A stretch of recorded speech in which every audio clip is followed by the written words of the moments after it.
Hello, and welcome, ladies and gentlemen, to the Ginger Hour, the show where I talk about things that I want to talk about. Today, again, I don't know how long this one is going to be. Last week was 20, 30 minutes? I don't know. I'm just going to look that up real quick. Um, because I don't remember. Today, though, I want to talk about some stuff. Let's see, Ginger, that's not how that's spelled. Hour. Um, it was about 35 minutes. That's fine. That's decent. That's not too much. That's not too little. Depending on what you compare with, I suppose. Today I want to talk about some stuff that I've been doing the past couple of weeks. That being tabletop role-playing games, or rather, Dungeons and Dragons 5th edition. I've been watching Roleplay Mirror Shades. I'm almost done. I've got like 2 or 3 episodes left, I think. That's 2 to 3 episodes, 4 hours each, so it's not nothing, but you know, uh, which is like Mirror Shades is it's me JP, it's Caitlin, it's CJ Wheat, and it's Dodger playing the first edition Shadowrun, which is sort of a cyberpunk type thing. So it's the neon future of the 80s meets magic and shit, which is cool. I enjoy that show a lot. I think the characters are really good, and I think the actors are really funny. So I really like that. Maybe not actors, but role players, whatever. Um, so I really like that. I haven't played Shadowrun myself, and it's a bit. It sounds like the system is a bit of a pain, like at a tabletop, because of how the skills work and the dice. But I think I still have a lot of fun with it. Um, what I've been playing is again D&D 5e. I bought the. Oh, sorry, had to burp. I bought the player's handbook a couple of months ago. Um, I think it was last like August, maybe last October or something, like autumn last year. And I've read through it, and I was like really jazzed to play. Uh, I got into D&D by watching Critical Role, which has been going on since March or so, 2015. I got into it over the summer of 2015. It was like I marathoned like the 30 or so, 20, 30 or so episodes that were out. I've been following it closely, like almost religiously ever since. Like every Friday night, I'm at my PC watching Critical Role, and like if you're local, they're on PST time. So if you're local, it's 7 p.m. PST on Thursdays. But seeing as how I'm on the other side of the Atlantic, I think yes, it's the Atlantic. On the other side of that, so I'm at CET, so that's GMT plus one. Um, that's I think a 7 or 8 hour difference, so I can't really watch it. It's 4 a.m. here when it starts, so I can't really watch it. Um, but I really like it, so I watch it whenever I have the time. And I do take the time because, um, like again, same as with Mirror Shades, the people on the show are fucking great. The humor is terrific. The characters are really great. They're well rounded. They're developed. I just think and it's so exciting. Like the show is very exciting. As like you wouldn't think that. I think they are 7 uh, most of the time, 8 sometimes if Ashley Johnson is on. It's like 7 people around a table rolling dice, telling a story. Like that doesn't sound like the most stimulating thing, but it's fucking great. So I started watching that last summer and I've been following it ever since. And I bought the player's handbook. I actually traded in a bunch of my Magic the Gathering cards that I wasn't gonna use to my local gaming store, and I got uh, 80 or so bucks, USD or equivalent. So I got uh, the second volume of Buffy the Vampire Slayer volume, season 8, the second volume of that. I got the Kiora versus Elspeth Jewel decks from Magic the Gathering, as well as the Player's Handbook. And boy, was that a good transaction. Uh, the Player's Handbook's great. I I like it a lot. Um, the Buffy comics are great. I like them a lot. And the Jewel decks were great. At least one of them. I play it regularly. The Kiora deck, like blue green, is my favorite color combination in Magic the Gathering. I think it's great. Um, but yeah, so I had the book. I was like, I really want to play the game, but like, I didn't have anyone to play with. I guess so. I went on roll20.net. I think. I think it's .net. I'm pretty sure. So I went on there and I asked. I was like, I'm looking for a group that's that takes in new players essentially. I was like, and I almost immediately found one, and I was like, I typed my thing into the form, it was like the application almost, and I got a message that said, "You're welcome to play. Like, you're welcome to show up and play at this time." It's like, yeah, sure, I'ma be there. Um, and so I went. I was there, and we played, and it's a lot of fun. We've been playing every week for a month now, a month or so. So it's like I think it's 4 or 5 sessions maybe, and it's great fun. I play a gnome rogue, and she's great. Um, really cool. I like the group a lot. Uh, like the party is me, a rogue. Then we have Cornelius, who's a paladin. We have Mains, who's a cleric. We have Amos, who's a warlock, and Hope, who is a sorceress. Just like the dynamic between the characters and their personalities and like what they stand for. It's like it's very cool to role play it. I I have a lot of fun doing that. Role playing is so much fun. Um, I don't know, like I've done some like text based RP shit before, but um, actually speaking while doing it, it's an entirely different thing. It's so good. Um, uh, I think I might talk a bit more about the characters. Maybe, probably not. Maybe more about my character. I don't know. Like what's been going on in the game. Because I like talking. I had a chat with another one of the players in that group after the game last night, and we talked for like an hour and a half, 2 hours about whatever. It was great. Um, but I also like I talked a bit about D&D with the Rochilla Gamer over at the YouTube channel called Rochilla Gamer. At on one of his streams, I don't know that the bot is still up, but if it is, you can go to twitch.tv/Rochilla Gamer. I don't know if it's there, but it might be. I don't know. Um, I was skyping with him while he was playing Darksiders, and we were talking about D&D, and I was like, like we should totally, play D&D. And he was like, yeah, sure, that's great. And so I sent messages to 3 other friends.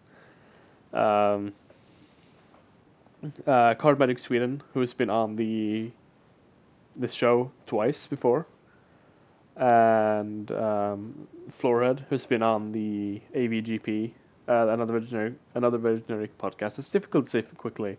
That's how I like it. He's been on there. He was on there last time, and one person who we've not met.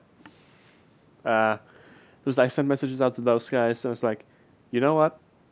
We're gonna play D&D. this time. Uh, for now, it's gonna be online, but we're gonna play it. And they were like, yeah, sure, let's do it. And so I started DMing for those guys, and that's been a lot of fun. We played let me actually count. Made it there, and then made it there.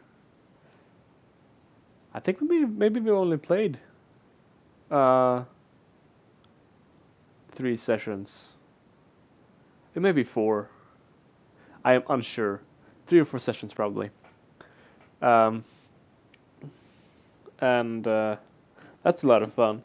We played most of them on Roll20 as well, but I got my package from Amazon this week.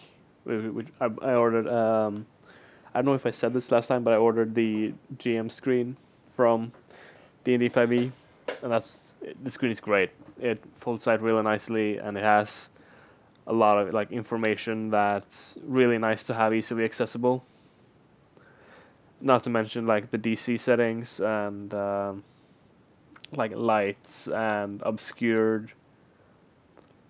Oh, I haven't seen that. Cool, that's really great. Uh, like cover and damage by level and severity and shit. Just stuff like that. It's really cool to have like on hand at all times. Uh, as well as a bag of polyhedral dice from Wish Dice. I didn't get the Chessex's pound dice because I heard it. It's not like I heard it wasn't as good. I don't think. I think it was like I looked at a channel who had done a like unboxing of both of those things, and the Wish Dice had like 15 full dice sets of 7 dice, a D4, a D6, a D8, a D10, a percentile die, a D12, and a D20. That's a set. And I had like 15 of those, whereas the Tresix one was basically just a bunch of dice in a bag, not accounting for how many of each. So I went with the Wish Dice one, and I love them. It's so great. It's so great to be as you know. It's so great to be able to sit down at a table with your players and play. It's so much better than playing over the internet. But like, if you can't play um, locally and you want to play, then Roll20 is a really good platform. Um, but yeah, so in that group we have a Dragonborn Barbarian, we have a Halfling Bard, a Tiefling Druid, which is fun. I like that a lot, and an Elf Ranger. So no humans in this group, which I think is fine. It might be interesting if they ever like come across a city or town that's really fucking racist. You know, that could be cool. Um, I also GM'd for a group of my co-students. I'm a student at my local university, and I'm in a course like with a like really small amount of people. So myself and 3 others had a taco night last Friday. So we had tacos and we played Dungeons and Dragons, and it was really cool.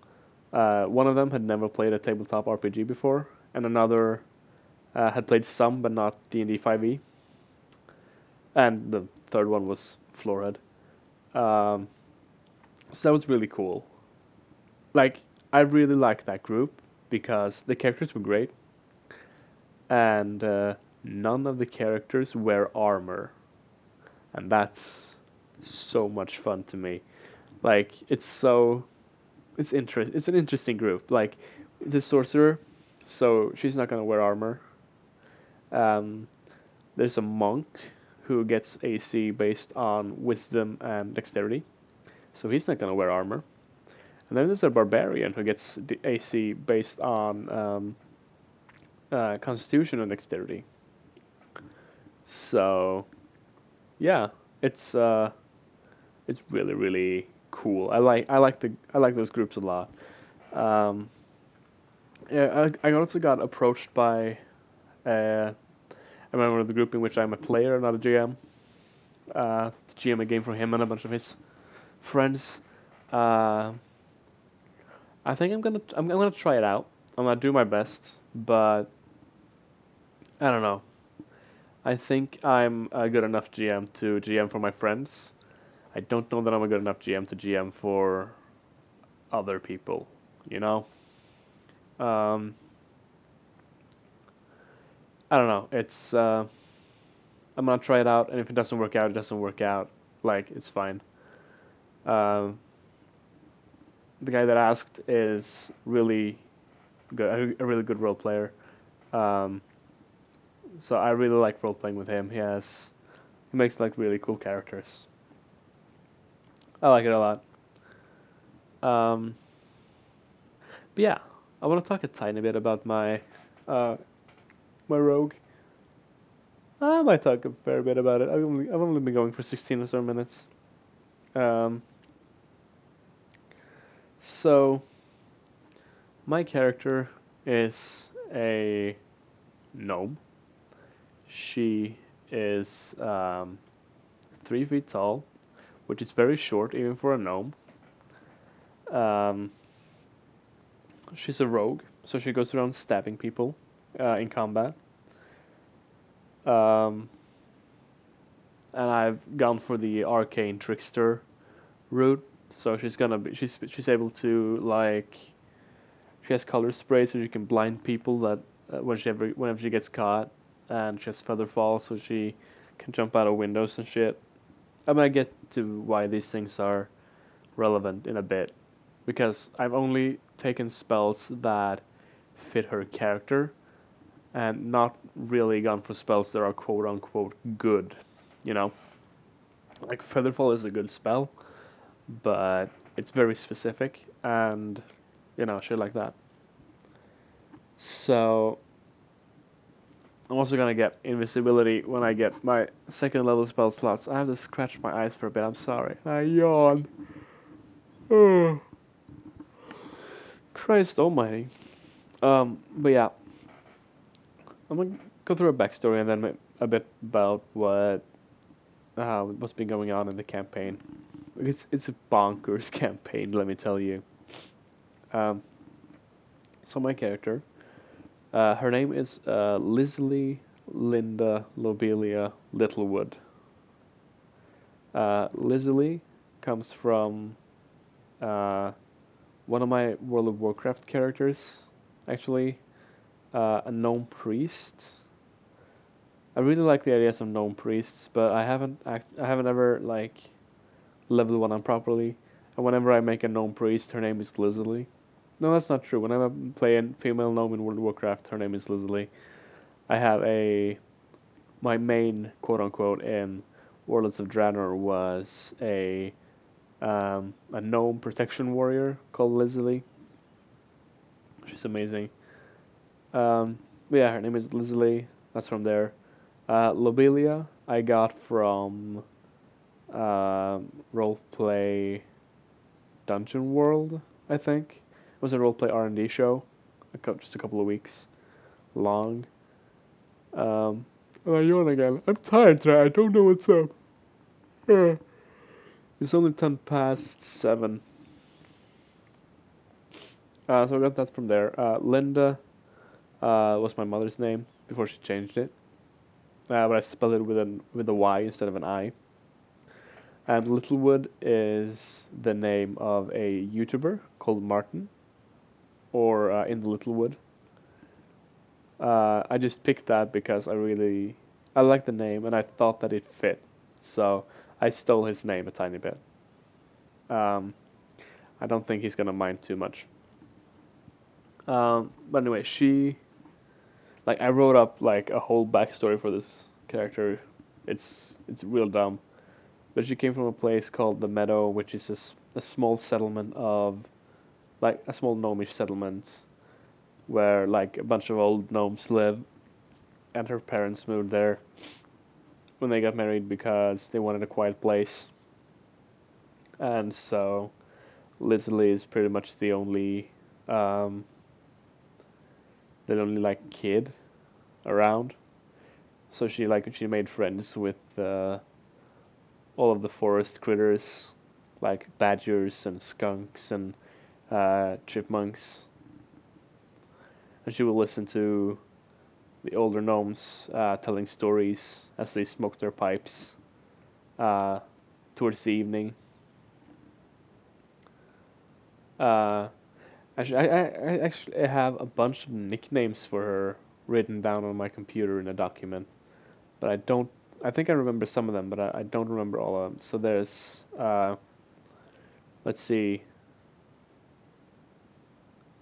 um, there's Lynn and there's Da. There's Lizzie and Liz, I think. Um, I really liked one of them though. Fuck, I can't remember. It's not actually like derived from any one of her names, but I really liked it because it's from a gnomish fairy tale that I sort of made up. I didn't make up the fairy tale, but I made up the name and that the fairy tale existed. Yeah. Um, so it's Zally, there's Lynn, there's Da, there's Elia, and Bella. Uh, and yeah, Tritra. Tritra's really nice. I like Tritra. Um, yeah, Tritra was like a princess or something in an old gnomish fairy tale, and when she was young, Lizzie had these golden curls, the same as Tritra had. So her aunt started calling her Tritra, even after Lizzie's hair color changed to a deeper sort of brown color with as she got older. It stuck. So I really like Tritra. I like it a lot. Um, but yeah, so she lived there. She grew up. Um, she had a friend uh, who was a human actually. Like these are forest gnomes, so they're kind of secretive about their everything. So like the fact that a human was allowed to come back there regularly, it's really unprecedented. But he is 19 years older than she is. Um, his name escapes me now. I have it written down. I just closed the document, so I'm not gonna get it back up. Um, so they were really tight when she was young. When she was 12, she went a bit too far south of the meadow, and she had an encounter with a bear. Who So she ran, uh, and she ran and she ran, and this human guy who, um, if I'm not counting entirely wrong, would have been 28 at the time. So he came and found her. Sorry if that sounded like a cut because I had to actually do a little cut thing. Um, yeah, he came and found her. There was like an altercation with the bear, and he got injured. Um, he got like huge scars across his face and neck and chest, and um, Lizzie herself got a scar across her stomach and the across her the upper part of her left arm, like shoulder area. Um, and then she didn't go as far out in the woods anymore because she was scared. Um, when she was 14, she started joining the quote unquote caravans from the meadow to the neighboring town, um, where they would sell goods and get stuff that they couldn't just grow or make themselves. Um, a lot of pipe weed um, and stuff.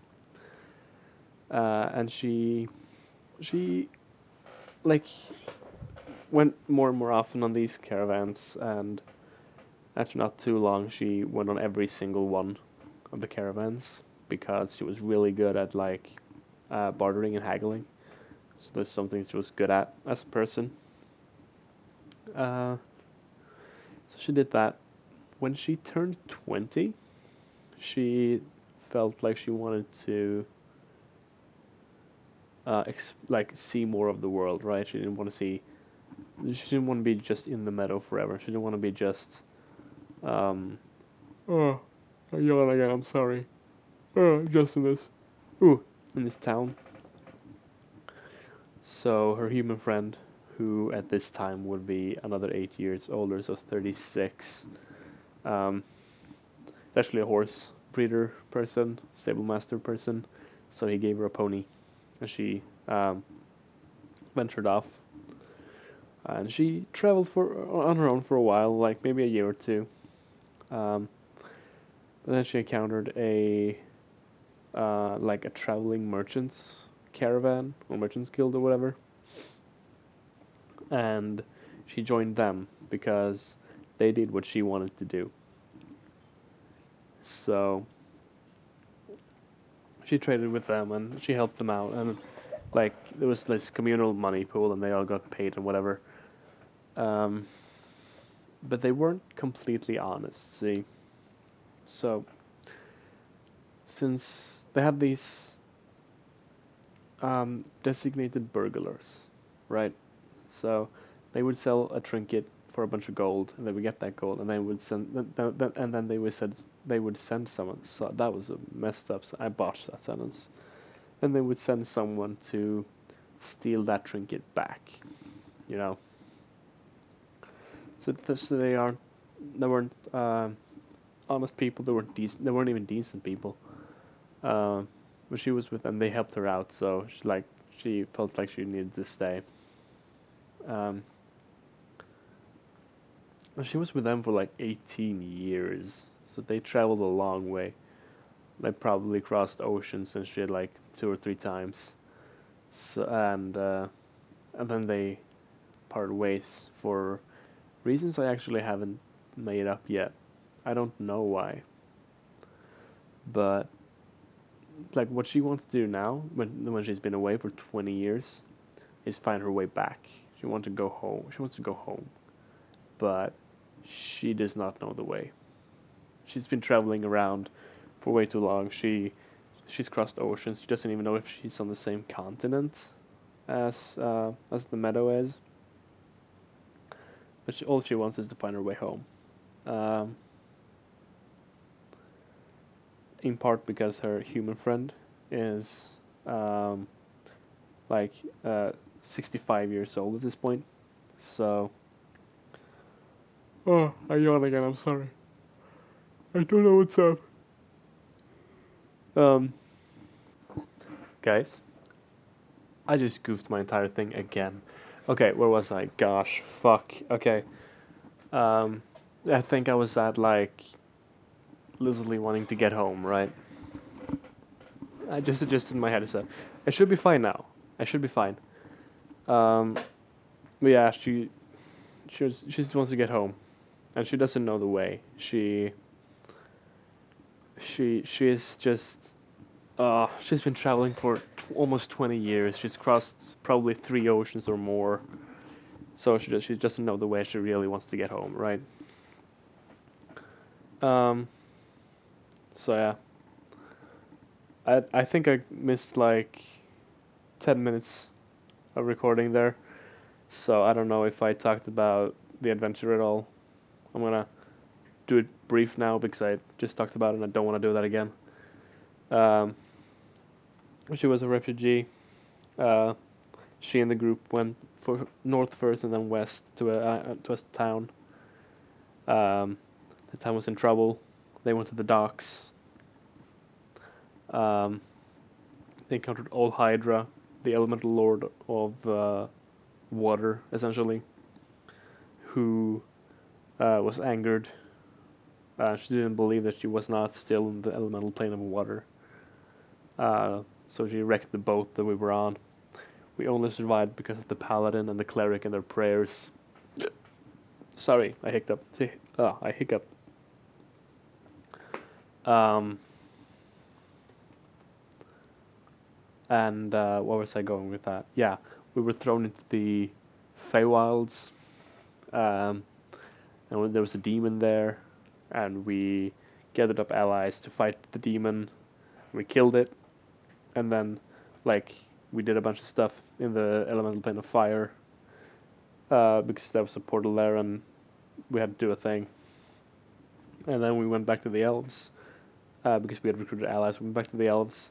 We got like a feast and a celebration, with food and drink and place to crash. Um, and then we did some stuff in the Feywilds like we were supposed to do. And then we went to the fairies, who we encountered when we first got there, and we had another celebration.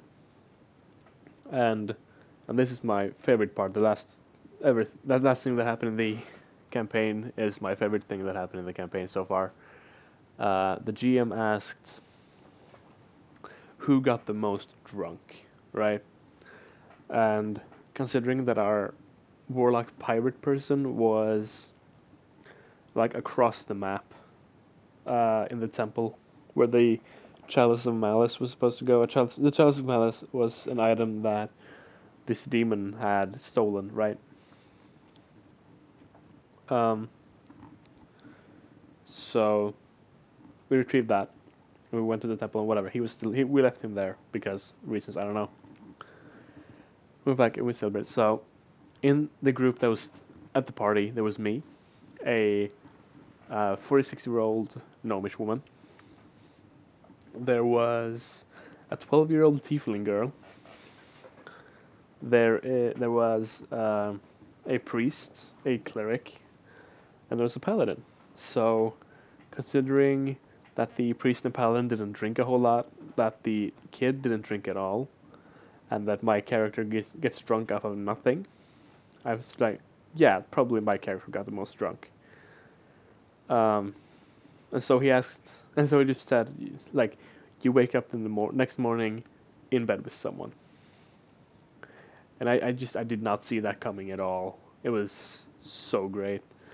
And it really got me thinking about Lizzie because I hadn't actually considered her like as an organism who has sex, you know? It hadn't crossed my mind really. I hadn't thought about that. So I don't know. Like we talked a bit about that. So like I don't know which way Lizzie swings, if you know what I mean. Like I don't know if she's into guys or girls. I think what I'm going to go for is that she's probably gay, but she doesn't know it herself. Like she should after 42, 46 years, sure, but these things happen. Like maybe she hasn't admitted it or she hasn't realized, whatever. Actually, she's probably had encounters with men, but I'm thinking she's probably always been like attracted to women, but she hasn't like um tried to swing that way or like pursued that in any way. So I'm thinking she probably woke up in the bed of like some fairy girl, you know. And that's gonna be really interesting to see what happens next Saturday. Um, I'm excited about that. Um, yeah, that's an it's an interesting aspect of Lizzie that I really want to explore. Um, but yeah, I think that is all that I feel like I want to talk about today. I sent a message to the Rochester Gamer a couple of minutes ago, to ask if the AVGP, another very generic podcast, is going to happen today. I haven't gotten a reply yet. We've been talking about actually streaming it on Twitch and then having the VOD go up on his YouTube channel, but we haven't done that as of yet. And you know, we've talked about it. Let's see. We'll just see what happens. Um, But yeah, this is gonna be up today, the 6th of March. It's a Saturday. No, it's not. It's Sunday. I'm drunk. I'm not drunk. I'm tired. I'm hella tired. I'm probably gonna go over to the shop and buy myself some peanuts. So I have a hankering. I have had a bunch of peanuts this weekend, but I have a hankering for them. So I'm probably gonna get myself some. Um, and I was gonna play some Shadow of Mordor today, but I don't think I'm gonna have the time. I'm gonna try to get a bunch of studying done tomorrow so I can feel justified to actually play some because I wanna get honestly I wanna get it done. That's what I feel right now. I wanna be done with that game, you know. I have a bunch of games that other games that I wanna play. Um, I wanna get back into Guild Wars 2. I wanna level up my ranger or a ranger. I don't actually have one yet. I wanna play like I got Bioshock 1 and 2 recently. I've played one before on Xbox, and I've not played Bioshock 2, but I want to play through that entire series again. Um, I want to play Thief and Styx Master of Shadows, which I just picked up on like a really heavy sale. And I want to play Marvel Heroes 2K16 because I played a bit of it and it's really fun. I played Squirrel Girl and she's fucking great. Like I'm gonna build her to the best of my ability to just throw squirrels at people and have the squirrels just beat the fuck out of people. Is that's what I enjoy. Or rather, that's what I enjoyed when I played it. So I'm gonna try to make some sort of build up there. And my friend has recommended me um, Path of Exile, so I'm probably gonna play hardcore Path of Exile. Um, So yeah, but I wanna finish Shadow of Mordor first because if I don't, I'm just not going to ever, and that's not something that I want to happen. You know, I don't know. Um, but yeah, I'll be back next week. I have like a write at home exam type thing next week, so what I'm going to try to do is I'm going to try to do that in the morning.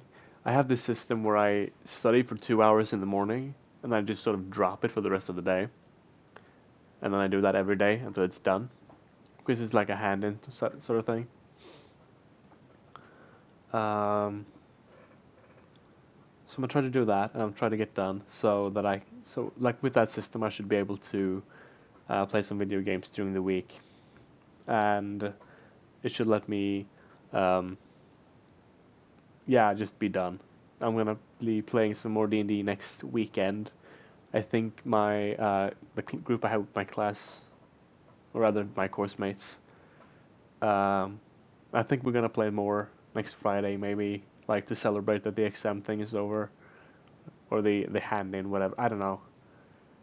And the other group of my friends is probably gonna play next week as well, and the group that I have a line is gonna play next Saturday, probably. Um, I'm really excited about all of those groups because it's so much fun. Like GMing for my friends, so great. Um, Playing as a character, it's so fun. Like if you haven't played Dungeons and Dragons or any role playing game like that, I thoroughly recommend that you do. It is so great. I love it so much. But yeah, I think that's it for now. I'm gonna be back next weekend probably. Um, I'm going to look into streaming this. I don't know how well it's gonna go. We'll have to see. But let's see. Yeah, we'll see. I'm gonna try to get some stuff done maybe. See what happens. But yeah, if you enjoyed me talking about stuff for 40 minutes, then hit that subscribe button and you will get a notification um, when I upload a new video. Uh, you can follow me on Twitter on the handle at BreadRamLive to be notified of the same exact thing, and also other stuff. Like there gonna be tweets there about when I upload videos. There's gonna be tweets about when I'm just doing stuff in the real life world. Um, so you can do those things. If you like to, you could leave a like on this video because that would make me feel good on the inside. And yeah, that's about it, I think. Until next, guys. Until next, guys? Yes. Until next time, guys. Have a good week.